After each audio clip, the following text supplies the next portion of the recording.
Ai Allah ya kiyaye in dinga ciyar da katan gardi. To da ɗanta dai an kusa sallama ta na koma gida, ina da mamata a can ta dinga ciyar da ni. Ai gwara ma a sallame ka koma gidan. Kaga idan ka koma ba mu ba 'yan sintiri da 'yan zuwa. To ban da abinki ko da ya koma da gidan jiya ne dai 'yan sintiri ne za su dame shi da 'yan an zo dubiya. Allah sarki masoyiya, da a ce tana rayi so za ta yi ma a mai da shi gida saboda ta dinga zuwa tana duba shi. Ita kanta yau idan aka ce ta goya shi a kullum ke a minti biyar goya shi za ta yi ba za ta gaji ba.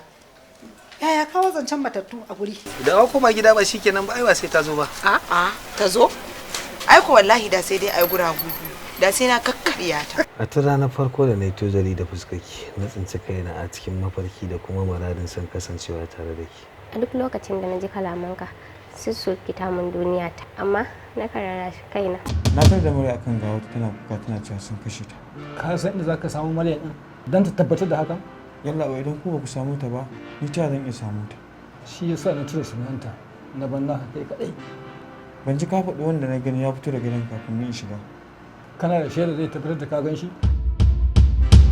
Kawai sai ka fito daga cikin gidan ka koma gida kuma kai shiru baka sanar da 'yan sanda ba. Wanda hakan yake nufin kai ne ka aikata kisan. Amma me yasa zaka zo neman gawa gidana, gawar da aka kashe ta a gabanka, ka gudu ka batta sannan kuma ka zo nan? Ko kana kokonto ne? To bari na nuna ma. No. To yanzu kaga dole ka ga gaskiya kenan. Kina ji? Wacece